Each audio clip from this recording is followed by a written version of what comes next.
Hello students, आज की class में हम कंडीशनल सेंटेंसेस के बारे में पढ़ेंगे। तो कंडीशनल सेंटेंसेस के बारे में पढ़ने के लिए हम 3 एग्जांपल्स लेते हैं सबसे पहले, और इन 3 एग्जांपल्स के द्वारा हम समझेंगे कि कंडीशनल सेंटेंसेस क्या होते हैं और कंडीशनल सेंटेंसेस के लिए हमें कौन सी इंपॉर्टेंट बातें हैं जो पता होनी चाहिए। ठीक है, तो पहला सेंटेंस है if you work hard you will pass. इस सेंटेंस का अर्थ है यदि तुम मेहनत करोगे तो पास हो जाओगे। सेकेंड सेंटेंस है if I were a bird I would fly in the sky, कि यदि मैं पक्षी होता तो आसमान में उड़ता। थर्ड सेंटेंस है if I had a dictionary of my own I would not have bothered you, यदि मेरे पास मेरी स्वयं की डिक्शनरी होती तो मैं आपको परेशान नहीं करता। अब ये तीनों के तीनों जो सेंटेंसेस हैं ये कंडीशनल सेंटेंसेस हैं। अब ये कंडीशनल सेंटेंसेस क्यों हैं ये मैं आपको अभी समझाने वाला हूँ। तो सबसे पहले तो हमें ये पता होना चाहिए कि जो कंडीशनल सेंटेंसेस होते हैं उनमें एक कंडीशन होती है और उसी सेंटेंस में उसका रिजल्ट भी दिया गया होता है। ठीक है, तो सबसे पहला तो ये है। तो अगर हम पहले सेंटेंस को लें तो पहले सेंटेंस में क्या कहा गया है कि यदि तुम मेहनत करोगे तो पास हो जाओगे। तो यहाँ पे देखिए ये कंडीशन है इफ़ यू वर्क हार्ड। ठीक है, ये कंडीशन हो गई और आगे इसका रिजल्ट लिखा है यू विल पास।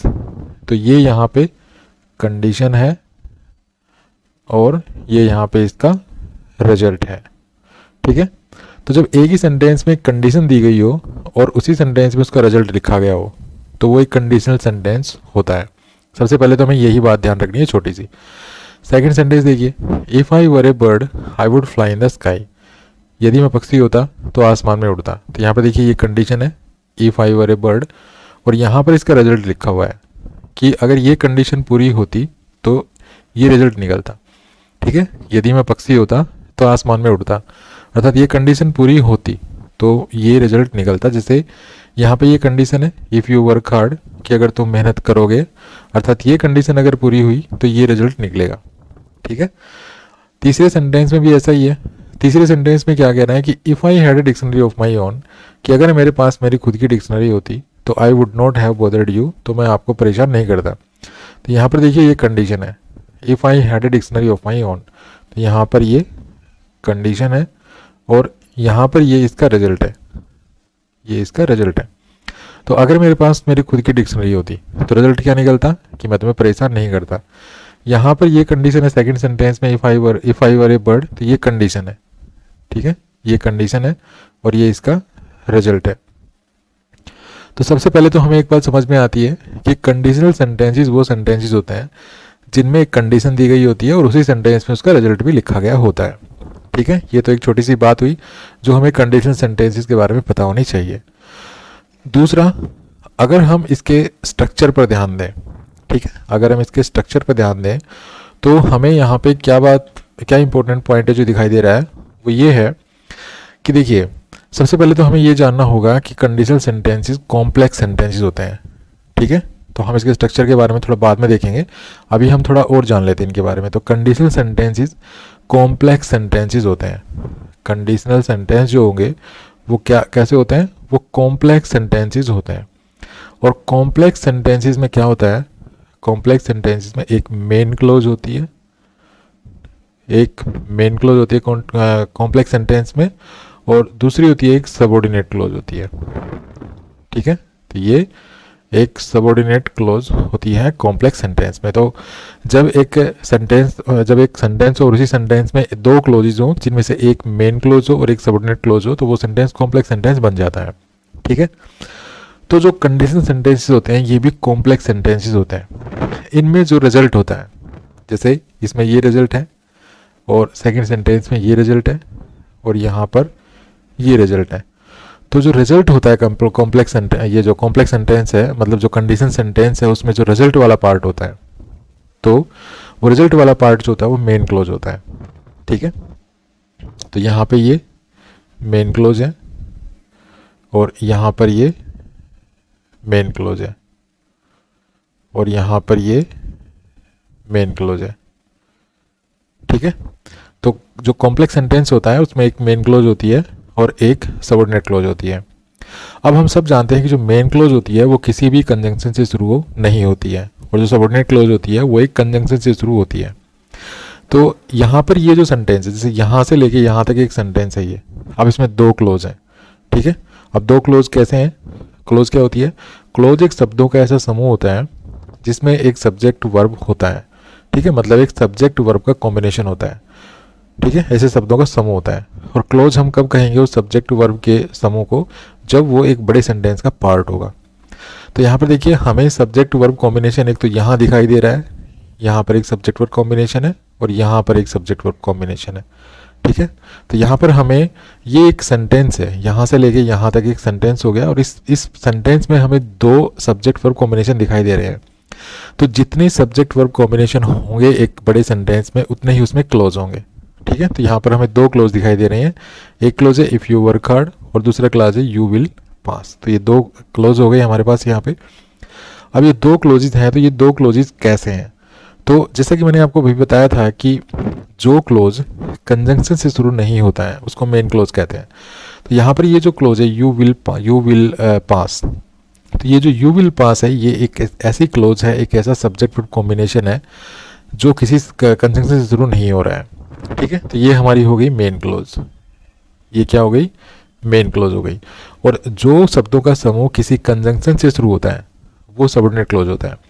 तो यहाँ पर हम देख रहे हैं इफ़ यू वर्क हार्ड, ये जो आप ग्रुप देख रहे हैं इफ़ यू वर्क हार्ड, ये एक कंजंक्शन से शुरू हो रहा है और कंजंक्शन क्या है? इफ़।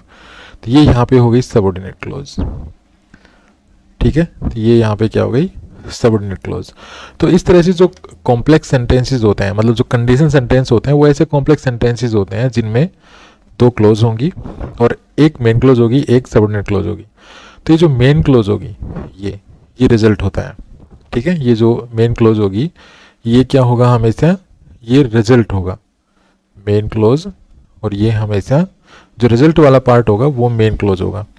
और ये जो इफ़ वाला पार्ट होगा, मतलब जो कंडीशन होगा, ये कंडीशन, तो ये कंडीशन इफ़ से शुरू होगी, क्योंकि अगर हम कहेंगे अगर ऐसा हो या अगर ऐसा होता, ठीक है, तो ऐसे जो सेंटेंस होते हैं वो इफ़ से बनाएंगे हम। तो ये जो इफ़ वाला पार्ट है, क्योंकि इसमें इफ़ कंजंक्शन है, तो ये जो क्लोज हुई ये सबऑर्डिनेट क्लोज है, ये यहाँ पे सबऑर्डिनेट क्लोज है यहाँ पे, ठीक है।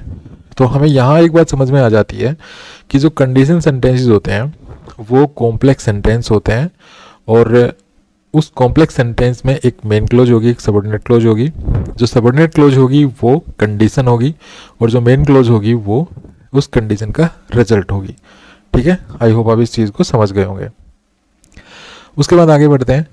उसके बाद हमें ये जानना है, उसके बाद हम इसके स्ट्रक्चर के बारे में देखेंगे, ठीक है, कि भाई दोनों क्लोजेज में हम कौन सा जो है टेंस यूज़ करते हैं और कैसे हम वो सेंटेंस फ्रेम करते हैं। तो यहाँ पर अगर हम देखें तो जो कंडीशन सेंटेंस होंगे उसमें एक तो इफ़ क्लोज होगी जो कंडीशन होगी, तो हम कंडीशन जो होती है उसको हम इफ़ क्लोज भी कहते हैं, ठीक है। जो कंडीशन वाली जो क्लोज होती है उसको हम इफ़ क्लोज भी कहते हैं, चाहे आप इसको इफ़ क्लोज कह लीजिए। और इफ़ क्लोजेज जो होती हैं वो सारी सबऑर्डिनेट क्लोजेज ही होती हैं, ठीक है। एक मेन क्लोज होगी इस तरह से। तो मैंने आपको यहाँ क्या बताया कि जो कंडीशनल सेंटेंस होगा उसमें एक इफ़ क्लोज होगी, ठीक है, एक इफ़ क्लोज होगी, और दूसरी जो क्लोज होगी वो मेन क्लोज होगी। जो इफ़ क्लोज होगी ये कंडीशन को रेफर करेगी, ठीक है, मतलब ये एक कंडीशन होगी, और जो मेन क्लोज होगी ये रिजल्ट को शो करेगी, ठीक है। तो आई होप आप यहाँ तक समझ गए होंगे। अब हम बात करते हैं इनमें कौन से टेंसेस होते हैं, मतलब इफ़ क्लोज में कौन सा टेंस होता है, मेन क्लोज में कौन सा टेंस होता है, वगैरह वगैरह। तो यहाँ पर आपको ध्यान रखना है कि अगर इफ़ क्लोज में मतलब जो ये इफ़ क्लोज होती है, यहाँ पर आपको तीन टेंस देखने को मिल सकते हैं। पहला प्रेजेंट इंडेफिनिट टेंस, ठीक है, दूसरा पास्ट इंडेफिनिट टेंस, और तीसरा पास्ट परफेक्ट, मतलब हैड प्लस वर्ब की थर्ड फॉर्म। ये तीन टेंसेस आपको देखने को मिल सकते हैं इफ़ क्लोज में, ठीक है। तो अब हमें आगे मेन क्लोज में कौन सा टेंस यूज़ करना है, तो आपको हमेशा ध्यान रखना है। देखिए इस तरह के जो क्वेश्चन है ना, ये कॉम्पिटिटिव एग्जाम्स होते हैं उनमें भी आते हैं, और आपका जो एकेडमिक जो क्लासेस होती है स्कूलों में, वहाँ पर भी जो ग्रामर होती है उनमें भी काफ़ी बार ये इस प्रकार के सेंटेंस पूछे जाते हैं। तो हमेशा ध्यान रखिए कि इफ़ क्लोज में अगर वर्ब की फर्स्ट फॉर्म हो, ठीक है, मतलब प्रेजेंट इंडेफिनिट टेंस हो, तो ये जो मेन क्लोज है आगे जो रिजल्ट को रेफर करेगी, मतलब जो ये रिजल्ट होगा, यहाँ पे हम यूज करते हैं शैल या विल प्लस वर्ब की फर्स्ट फॉर्म, ऐसे यूज करते हैं हम। अगर इफ़ क्लोज में अर्थात कंडीशन में अगर वर्ब की सेकंड फॉर्म होगी तो हम जो मेन क्लोज है वहाँ पे यूज करेंगे वुड प्लस वर्ब की फर्स्ट फॉर्म, ठीक है। और अगर इफ क्लोज में हैड प्लस वर्ब की थर्ड फॉर्म हुई तो हम मेन क्लोज में अर्थात रिजल्ट वाले पार्ट में हम यूज करेंगे वुड हैव प्लस वर्ब की थर्ड फॉर्म, ठीक है। तो इस प्रकार के जो कॉम्बिनेशन है टेंसेस के वो हम बनाते हैं कंडीशनल सेंटेंसेस में। तो अब तक हम क्या पढ़ चुके हैं कि कंडीशनल सेंटेंस ऐसे कॉम्प्लेक्स सेंटेंसेस होते हैं जिनमें दो क्लोज होती हैं, एक प्रिंसिपल क्लोज एक मेन क्लोज। प्रिंसिपल क्लोज में रिजल्ट होता है और जो मेन क्लोज होती है उसमें रिजल्ट होता है, और जो सबऑर्डिनेट क्लोज होती है उसमें एक कंडीशन दी गई होती है, ठीक है। तो एक कॉम्प्लेक्स सेंटेंस होता है कंडीशनल सेंटेंस और उसमें दो क्लोजेस होती हैं इस प्रकार से, ठीक है। दूसरा हमने क्या पढ़ा कि जो कंडीशन होती है उसमें तीन प्रकार के टेंसेस हो सकते हैं, मतलब पॉसिबिलिटी है कि तीन प्रकार के सेंटेंस आपको देखने को मिल सकते हैं। तो अगर इफ क्लोज में वर्ब की फर्स्ट फॉर्म हुई तो हम मेन क्लोज में विल या शैल और वर्ब की फर्स्ट फॉर्म यूज करते हैं। अगर इफ क्लोज में वर्ब की सेकंड फॉर्म हुई तो हम मेन क्लोज में वुड प्लस वर्ब की फर्स्ट फॉर्म यूज करेंगे। और अगर इफ क्लोज में हैड प्लस वर्ब की थर्ड फॉर्म हुई तो हम आगे चल के मतलब मेन क्लोज में वुड हैव प्लस वर्ब की थर्ड फॉर्म यूज करेंगे। तो ये तो ही स्ट्रक्चर की बात, ठीक है। अभी हमने क्या पढ़ा है, स्ट्रक्चर पढ़ा है, और हमने टेंस पढ़े हैं कि भाई इफ क्लोज में कौन सा टेंस यूज करना है और मेन क्लोज में कौन सा टेंस यूज करना है। ये कॉम्बिनेशन, ये बैलेंस हमें हमेशा याद रखना है, ठीक है। अब हम आगे बढ़ते हैं। अब हम समझते हैं इसके मीनिंग को कि भाई अगर हम इफ क्लोज में वर्ब की फर्स्ट फॉर्म और मेन क्लोज में शैल या विल और वर्ब की फर्स्ट फॉर्म यूज कर रहे हैं तो इसका मीनिंग क्या होगा, कब हम इस प्रकार हम जो है टेंसेस के बैलेंस को यूज करते हैं। और अगर इफ क्लोज में हम वर्ब की सेकंड फॉर्म यूज कर दें और मेन क्लोज में वुड प्लस वर्ब की फर्स्ट फॉर्म यूज कर दें तो इससे क्या अर्थ निकलेगा, ये हम कब यूज करते हैं। उसके बाद है अगर हम इफ क्लोज में हैड प्लस वर्ब की थर्ड फॉर्म यूज करते हैं और मेन क्लोज में वुड हैव प्लस वर्ब की थर्ड फॉर्म यूज करते हैं तो इसका मीनिंग क्या होगा, ये हम कब यूज करते हैं, ठीक है। तो हम ये सीखेंगे अर्थात इसका मीनिंग समझेंगे कि हम ये जो टेंसेस हैं हम किस मीनिंग के लिए हम कौन सा टेंस यूज करेंगे। तो चलिए आगे बढ़ते हैं। तो सबसे पहले हम फर्स्ट सेंटेंस लेते हैं। फर्स्ट सेंटेंस था हमारा if you work hard you will pass, अर्थात इस सेंटेंस का अर्थ क्या है, ये यदि तुम मेहनत करोगे तो पास हो जाओगे। अब यहाँ पे क्या है इस सेंटेंस में ये जो इफ़ क्लोज है हमारी, यहाँ पर ये जो इफ़ क्लोज आपको दिखाई दे रही है, यहाँ पर हमने वर्ब की फर्स्ट फॉर्म यूज की है, ठीक है। तो यहाँ पे वर्ब की फर्स्ट फॉर्म यूज की है तो आगे जो हमारी जो मेन क्लोज है उसमें हमने यहाँ पे देखिए विल प्लस वर्ब की फर्स्ट फॉर्म यूज की है, ठीक है। तो अगर हम कोई कंडीशनल सेंटेंस लिख रहे हैं उसमें एक कंडीशन है और उसके बाद उसका रिजल्ट लिखा हुआ है। एक चीज़ और मैं आपको यहाँ बताना चाहूँगा कि आप ये जो रिजल्ट है ना ये पहले लिख सकते हैं और ये कंडीशन बाद में भी लिख सकते हैं। कहने का मतलब है हमारा सेंटेंस ये ऐसे भी हम लिख सकते हैं इसको, you will pass if you work hard, ठीक है। ये सेंटेंस आप ऐसे भी लिख सकते हैं, ठीक है। तो यहाँ पे ये हमारी यहाँ पर ये रिजल्ट हो गया और ये हमारी कंडीशन हो गई। बस आपको ये ध्यान रखना है कि अगर हम कंडीशन पहले लिखते हैं तो आपको यहाँ पे कंडीशन के बाद एक कोमा लगाना पड़ेगा, फिर मेन क्लोज लिखनी पड़ेगी आगे। लेकिन अगर आप ये यहाँ पे जो रिजल्ट है वो पहले लिखते हैं तो फिर आपको कोमा लगाने की ज़रूरत नहीं है। तो यहाँ पे देखिए रिजल्ट पहले लिखा हुआ है और कंडीशन बाद में है, तो यहाँ पे देखिए कोई कोमा नहीं है यहाँ पे बीच में, ठीक है। तो आप ऐसे भी सेंटेंस को लिख सकते हैं। तो यहाँ पर हमने क्या समझा कि हम जो कंडीशन है वो हम बाद में लिख सकते हैं और जो हमारी जो मेन क्लोज है उसको हम पहले भी लिख सकते हैं। तो हम बात कर रहे थे इस सेंटेंस की, पहले सेंटेंस की। तो यहाँ पर हमने जो हमारी जो इफ़ क्लोज है मतलब जो हमारी जो कंडीशन है उसमें हमने वर्ब की फर्स्ट फॉर्म यूज़ की है और हमारी जो मेन क्लोज है उसमें हमने यहाँ पे विल प्लस वर्ब की फर्स्ट फॉर्म यूज़ की है, ठीक है। तो यही हम करते हैं। जैसा कि मैंने आपको बताया था कि अगर जो हमारी इफ़ क्लोज है मतलब जो कंडीशन है उसमें अगर वर्ब की फर्स्ट फॉर्म होती है तो हमारी जो मेन क्लोज होती है उसमें हम विल प्लस वर्ब की या शैल या विल प्लस वर्ब की फर्स्ट फॉर्म यूज़ करते हैं, ठीक है। तो अगर आप इस तरह से टेंस यूज़ करते हैं किसी कंडीशनल सेंटेंस में तो इस सेंटेंस का मीनिंग ये है कि ये एक कंडीशन है और ये जो है एक ओपन कंडीशन है, मतलब ये ऐसा पॉसिबल है फ्यूचर में चल के, ठीक है। ऐसा जो है फ्यूचर में चल के पॉसिबल है। तो ये हमारी प्रेजेंट की ओपन कंडीशन है, ये हमारी प्रेजेंट की ओपन कह लीजिए या पॉसिबल कंडीशन कह लीजिए, मतलब प्रेजेंट की है ये और ये पॉसिबल कंडीशन है, ठीक है। प्रेजेंट की पॉसिबल कंडीशन है मतलब ऐसा हो सकता है, पॉसिबल कंडीशन है ये। लेकिन अगर हम ऐसे यूज़ करते हैं, if I were a bird I would fly in the sky, अर्थात इस सेंटेंस का क्या मतलब हुआ कि यदि मैं पक्षी होता तो आकाश में उड़ता। तो यहाँ पर ये हमारी कंडीशन है और ये हमारा रिजल्ट है। अब हमने क्या कर रखा है यहाँ पे हमने जो इफ़ क्लोज है, मतलब जो हमारी कंडीशन है, उसमें हमने वर्ब की सेकंड फॉर्म यूज़ की है, मतलब पास्ट टेंस यूज़ कर रखा है।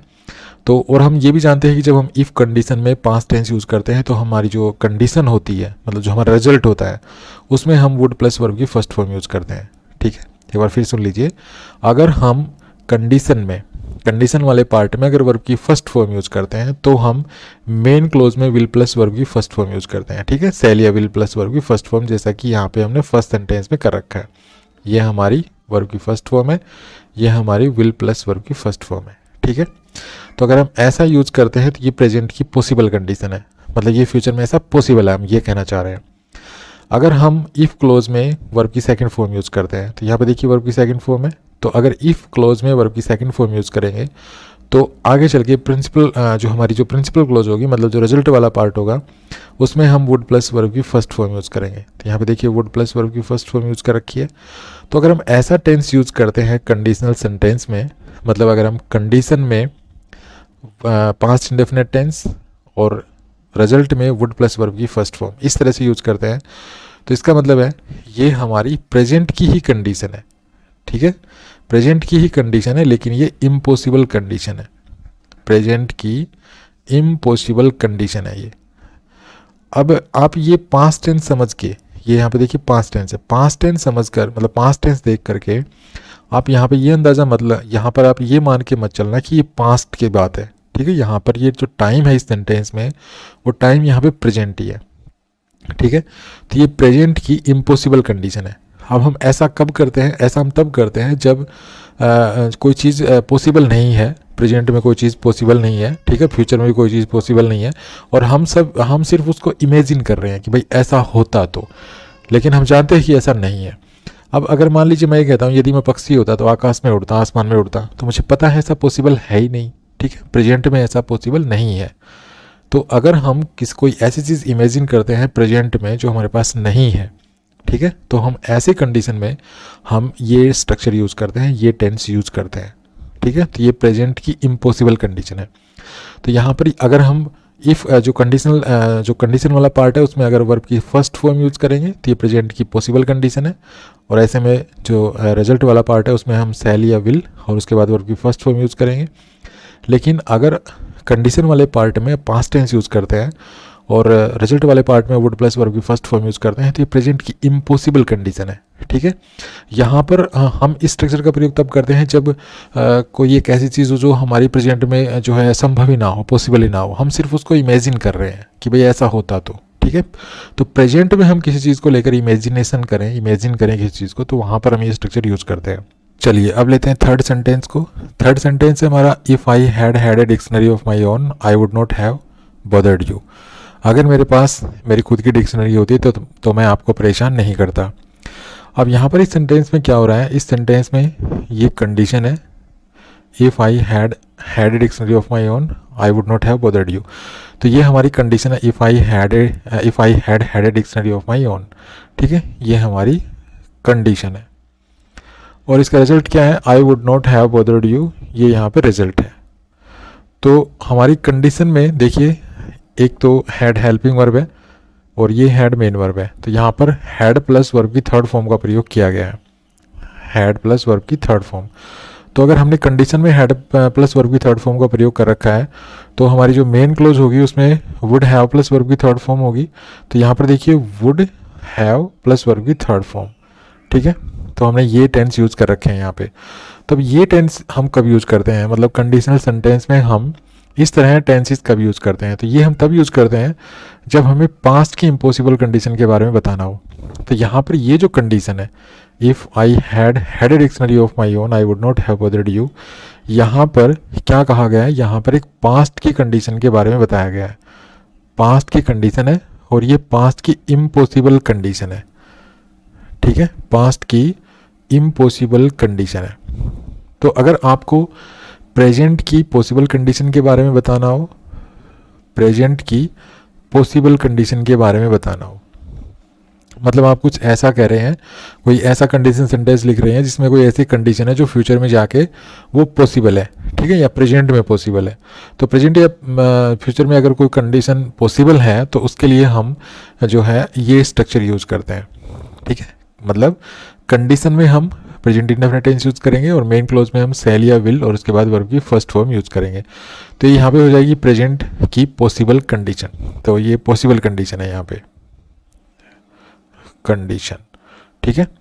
मतलब अगर तुम मेहनत करोगे तो पास हो जाओगे, ठीक है। नेक्स्ट है, अगर हमें प्रेजेंट की इम्पॉसिबल कंडीशन के बारे में बताना हो, प्रेजेंट की इम्पॉसिबल कंडीशन के बारे में बताना हो, ठीक है, इम्पॉसिबल। तो प्रेजेंट की इम्पॉसिबल कंडीशन के बारे में बताना हो तो हम ये स्ट्रक्चर यूज़ करते हैं। कंडीशन में वर्ब की सेकंड फॉर्म और जो हमारी जो मेन क्लोज होगी उसमें वुड प्लस वर्ब की फर्स्ट फॉर्म।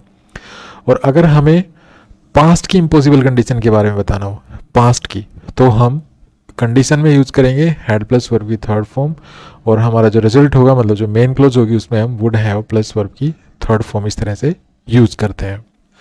चीज़ों को थोड़ा सा आसान करने के लिए हम इनके अंडरस्टूड मीनिंग्स भी समझ लेते हैं कि अगर हम कोई कंडीशन लिखते हैं तो उसका अंडरस्टूड मीनिंग क्या निकलेगा। तो देखिए, अगर हम लिखते हैं if I were a bird तो इसका अंडरस्टूड मीनिंग हो जाएगा but I am not a bird, ठीक है।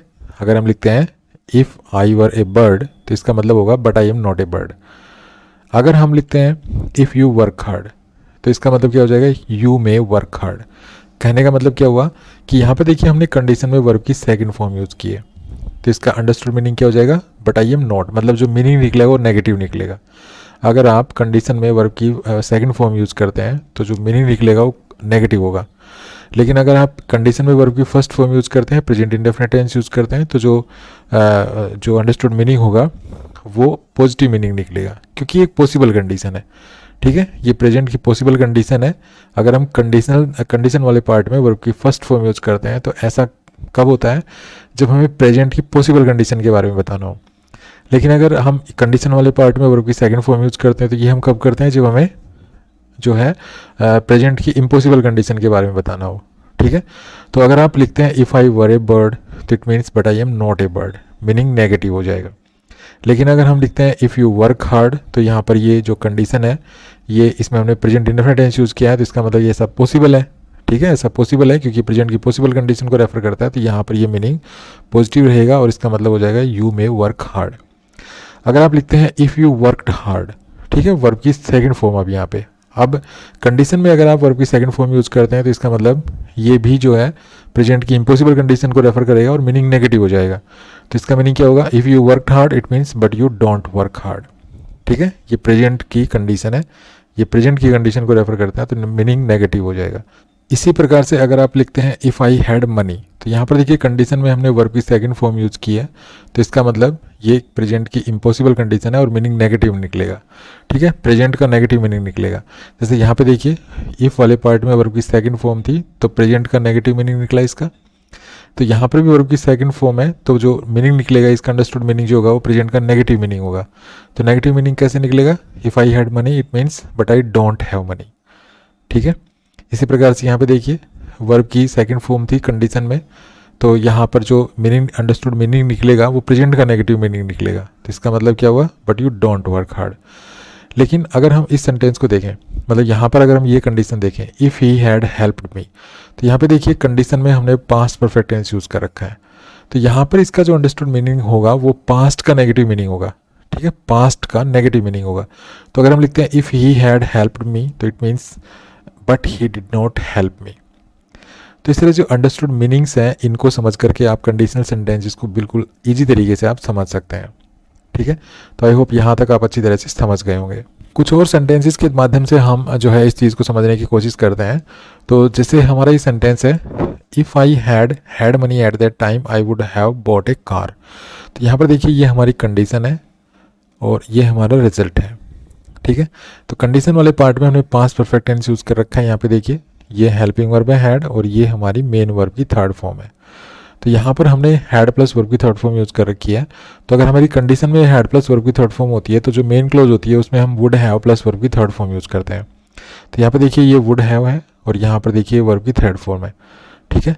तो ये हमारी कंडीशनल सेंटेंस है और कंडीशनल सेंटेंस में हम जो है हैड प्लस वर्ब की थर्ड फॉर्म कंडीशन में और प्रिंसिपल क्लॉज में वुड हैव प्लस वर्ब की थर्ड फॉर्म कब यूज़ करते हैं, जब हमें पास्ट की इम्पॉसिबल कंडीशन के बारे में बताना हो। तो यहाँ पर अगर हम कहते हैं if I had money at that time, तो इसका मतलब क्या होगा, but I did not have money at that time. ठीक है, इसका अंडरस्टूड मीनिंग क्या होगा, but I did not have money at that time. इसी प्रकार से हम इस सेंटेंस को लेते हैं if I knew his number I would call him. तो यहाँ पे देखिए ये हमारी कंडीशन है और ये हमारा रिजल्ट है। ठीक है, तो कंडीशन वाले पार्ट में वर्ब की सेकंड फॉर्म है, तो हमारे रिजल्ट वाले पार्ट में वुड प्लस वर्ब की फर्स्ट फॉर्म होनी चाहिए। तो यहाँ पे देखिए वुड प्लस वर्ब की फर्स्ट फॉर्म है। ठीक है, तो इस सेंटेंस का मीनिंग क्या होगा, इस सेंटेंस का मीनिंग होगा but I don't have his number. मतलब हम वर्ब की सेकंड फॉर्म कंडीशन वाले पार्ट में कभी यूज़ करते हैं जब हमें प्रेजेंट की इम्पॉसिबल कंडीशन के बारे में बताना हो। मतलब अगर हमारी कंडीशन वाले पार्ट में वर्ब की सेकंड फॉर्म है तो हमारा जो मीनिंग निकलेगा, उसका अंडरस्टूड मीनिंग जो होगा वो प्रेजेंट का नेगेटिव मीनिंग होगा। तो प्रेजेंट का नेगेटिव मीनिंग इसका क्या निकलेगा, but I don't have his number. ठीक है, आई होप आप इस चीज़ को समझ गए होंगे। कई बार क्या होता है कि कोई चीज़ फैक्ट होती है, मतलब कोई चीज़ रियल होती है, ठीक है, वो हकीकत होती है और उसको हम कंडीशन में लिखते हैं। तो ऐसे में हम जो है कंडीशन वाले पार्ट में भी जो है प्रेजेंट इंडेफिनिट टेंस यूज़ करते हैं और जो रिजल्ट होता है उसमें भी हम प्रेजेंट इंडेफिनिट टेंस ही यूज़ करते हैं। जैसे एग्जांपल देखिए, if you heat ice it melts. अगर आप आइस को हीट करोगे तो वो मेल्ट हो जाएगी। ठीक है, तो यहाँ पर ये चीज़ फैक्ट है। ठीक है, ऐसा हमेशा होता है। तो अगर ऐसा हमेशा होता है तो ये फैक्ट हुआ, और फैक्ट है तो हम दोनों ही पार्ट्स में, मतलब कंडीशन में भी वर्ब की फर्स्ट फॉर्म यूज़ करेंगे। तो यहाँ पे देखिए वर्ब की फर्स्ट फॉर्म यूज़ कर रखी है, और जो रिजल्ट वाला पार्ट है उसमें भी हम वर्ब की फर्स्ट फॉर्म यूज़ करेंगे, क्योंकि ये एक रियल थिंग है। ठीक है ना, ये हमेशा फैक्ट होती है, ये हमेशा जो है पॉसिबल होता है। और इसके बाद हम जो ये कंडीशन वाला पार्ट है उसको बाद में भी लिख सकते हैं, जैसे ice melts if you heat it. ठीक है, तो आप इसको ऐसे भी लिख सकते हैं। इसके बाद अगर कोई चीज़ फैक्ट है मान लीजिए और उसको कंडीशन में लिखा गया है, तो हम इफ़ की जगह जो है व्हेन का प्रयोग भी कर सकते हैं। तो यहाँ पे देखिए इसी सेंटेंस को आप ऐसे भी लिख सकते हैं, when you heat ice it melts. ठीक है, इसको भी आप जो है व्हेन क्लोज को, ये जो हमने व्हेन क्लोज लिखी इसको आप बाद में लिख सकते हैं और इस सेंटेंस को ऐसे लिख सकते हैं, ice melts when you heat it. इसी प्रकार से देखिए if it rains the grass gets wet. तो यहाँ पर भी देखिए ये भी एक फैक्ट है कि अगर बारिश होती है तो भाई जो घास है वो गीली हो जाती है, ये फैक्ट है। तो इस यहाँ पर भी देखिए ये जो कंडीशन वाला पार्ट है इसमें वर्ब की फर्स्ट फॉर्म है, और ये जो रिजल्ट है यहाँ पर भी जो है वर्ब की फर्स्ट फॉर्म है। ठीक है, तो यहाँ पर हमने शैल विल के बाद वर्ब की फर्स्ट फॉर्म का प्रयोग नहीं किया है। यहाँ पर हम दोनों ही पार्ट्स में जो है, दोनों ही क्लॉजेस में हम प्रेजेंट इंडेफिनिट टेंस यूज़ कर रहे हैं। और यहाँ पर भी आप जो है ये जो कंडीशन वाला पार्ट है इसको बाद में लिख सकते हैं ऐसे, और ये जो रिजल्ट वाला पार्ट है इसको आप पहले लिख सकते हैं। ठीक है, बस आपको ये ध्यान रखना है कि अगर आप कंडीशन पहले लिखते हैं, कंडीशन अगर आप पहले लिखते हैं तो कंडीशन के बाद कोमा लगाना है। लेकिन अगर आप कंडीशन बाद में लिखते हैं, ठीक है, मेन क्लोज पहले लिखते हैं, तो फिर आपको यहाँ पे कोमा लगाने की जरूरत नहीं है। जैसे यहाँ पे देखिए कोई कोमा नहीं लगा रखा। ठीक है, यहाँ पर भी देखिए कोई कोमा नहीं लगा रखा क्योंकि हमने कंडीशन बाद में लिखी है। इसी प्रकार से यहाँ पर भी देखिए अगर आप इस सेंटेंस को ऐसे लिखते हैं इफ़ इट रेन्स, तो ये क्योंकि फैक्ट है वो जो कंडीशन में लिखा गया है, तो आप इफ़ की जगह व्हेन का प्रयोग भी कर सकते हैं और इस सेंटेंस को ऐसे लिख सकते हैं, when it rains the grass gets wet. और यहाँ पर भी आप जो ये व्हेन क्लोज है इसको आप बाद में लिख सकते हैं, और ये जो हमारी जो प्रिंसिपल क्लोज है उसको आप पहले लिख सकते हैं इस तरह से। ठीक है, उसके बाद अगर कोई इंस्ट्रक्शन है और उस इंस्ट्रक्शन को अगर हम कंडीशन में लिखते हैं तो वहाँ पर भी हम दोनों ही क्लोजेस में प्रेजेंट इंडेफिनिट टेंस का यूज़ करते हैं। जैसे if Sohan phones tell him to meet me at the cinema. तो यहाँ पर देखिए ये एक इंस्ट्रक्शन है, और यहाँ पर देखिए इफ़ क्लोज है, यहाँ पर वर्ब की फर्स्ट फॉर्म है, और ये जो हमारी जो प्रिंसिपल क्लोज है यहाँ पर भी जो है वर्ब की फर्स्ट फॉर्म है। तो इस प्रकार यहाँ पर क्योंकि इंस्ट्रक्शन दिया गया है तो यहाँ पर इंस्ट्रक्शन के लिए जो है हमने दोनों ही क्लोज में प्रेजेंट इंडेफिनिट टेंस का यूज़ किया है। नेक्स्ट देखिए ask Kamal if you are not sure what to do. तो यहाँ पर इंस्ट्रक्शन दी गई है, तो यहाँ पर देखिए ये हमारी प्रिंसिपल क्लोज है, यहाँ पे वर्ब की फर्स्ट फॉर्म है, ये इफ़ क्लोज है, यहाँ पर भी ये प्रेजेंट इंडेफिनिट टेंस है। नेक्स्ट है if you want to come call me before 5। तो यहाँ पर देखिए इफ़ क्लोज है, ये क्योंकि इंस्ट्रक्शन है तो इफ़ क्लोज में वर्ब की फर्स्ट फॉर्म है, प्रेजेंट इंडेफिनिट टेंस है, तो प्रिंसिपल क्लोज में भी वर्ब की फर्स्ट फॉर्म है। नेक्स्ट देखिए meet me here if we get separated. तो यहाँ पर देखिए इंस्ट्रक्शन है, तो यहाँ पर इफ़ वाले पार्ट में वर्ब की फर्स्ट फॉर्म है और प्रिंसिपल क्लोज में भी वर्ब की फर्स्ट फॉर्म है। मोस्टली क्या होता है कि जो इंस्ट्रक्शंस होते हैं उसमें जो प्रिंसिपल क्लोज होती है वो एक इंपेरेटिव सेंटेंस होता है। तो यहाँ पर देखिए आप देख पा रहे हैं इंपेरेटिव सेंटेंस है। ठीक है, यहाँ पर ये इंपेरेटिव सेंटेंसेस हैं सारे। तो प्रिंसिपल क्लोज अगर इम्पेरेटिव सेंटेंस होती है तो उसमें हम जो है इफ़ क्लोज में तो प्रेजेंट इंडेफिनिट टेंस यूज़ ही करते हैं, और दूसरा जो वो इम्पेरेटिव सेंटेंस होता है उसमें हम वर्ब की फर्स्ट फॉर्म यूज़ करेंगे, और ऐसा हम तब करते हैं जब हम किसी को इंस्ट्रक्शन देते हैं किसी को। ठीक है, तो आई होप आप इस चीज़ को समझ गए होंगे। तो वीडियो कैसा लगा, अगर वीडियो अच्छा लगा तो प्लीज़ लाइक कीजिए, शेयर कीजिए, चैनल को सब्सक्राइब करना ना भूलें। Thanks for watching this video, happy learning, bye bye.